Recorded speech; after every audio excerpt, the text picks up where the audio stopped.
Hi guys, welcome to P26's channel. This is an update on my ongoing thoughts on practical versus tactical.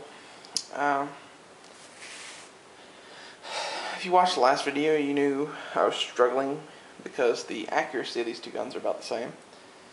Had a lot of interesting comments.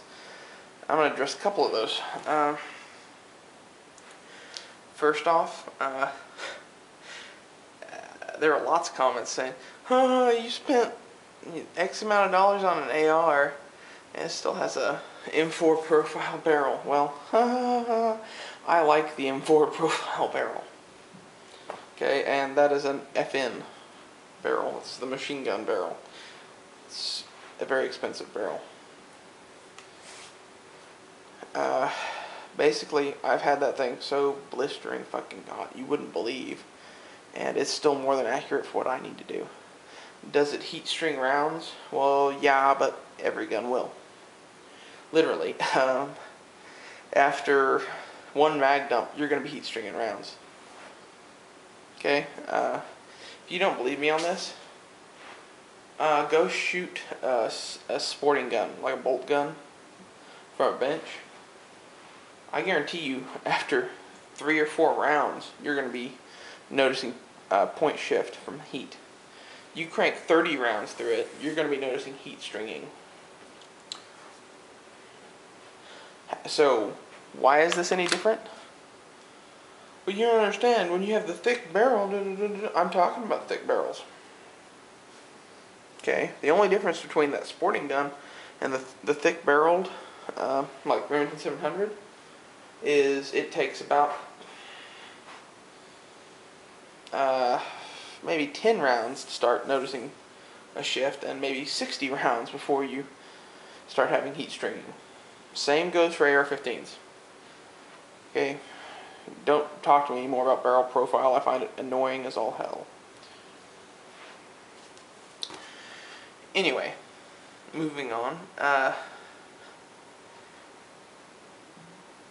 The next thing was, tactical isn't your equipment, it's a mindset. Wow, that's brilliant.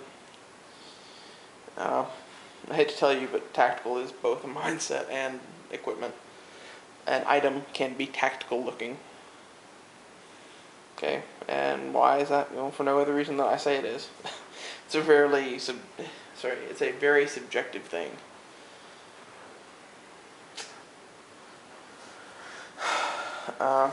And honestly, in my opinion, both of these are kind of tactical looking. The M16 in general is kind of tactical looking, even though this is an AR-15. You know what I mean? The Eugene Stoner's rifle looks tactical from the get-go. Okay. Decisions I've made about this. First off, I sold my ACOG. I do not need it. Okay. Sold my ACOG, the iron sights, and since I got rid of the ACOG, I don't need the UBR anymore, so I got rid of it too and replaced it with the CTR. Out of all of that stuff, I got about $1,500, which is very nice. Replaced it with the CTRs you've already seen, and a pair of HK iron sights, which a lot of you are going to laugh at those too because you think they are stupid. I happen to love HK sights. It all depends on what you grew up with, I guess. I've never liked the AR standard sights. That's why Baskin-Robbins has so many flavors. Everybody can pick their own. Man, my mouth's getting dry. This is my 4th video in a row. I guess it's like hearing myself talk. Don't we all, though?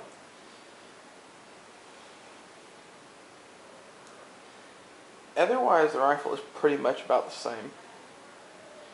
I haven't shot it this way yet, but we'll see. I have to say, I do like the HK sights, and I don't know what I'm going to do with the extra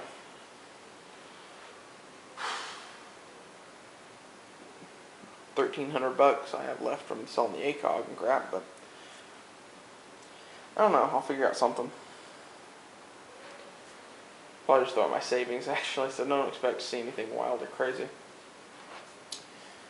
I did actually buy the Vortex Strike Fire. We'll see a review on that, and there's a reason it's not on the gun. That's because basically I don't really need this right now. At least not on that gun. I really like this HK sights. I'll figure out something to put this on eventually. It may end up on that gun. I don't know.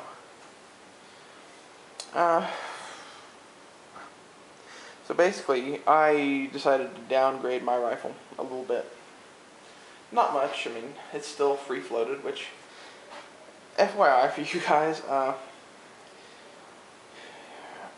free-floating an AR-15, at least mine, improved its accuracy tremendously.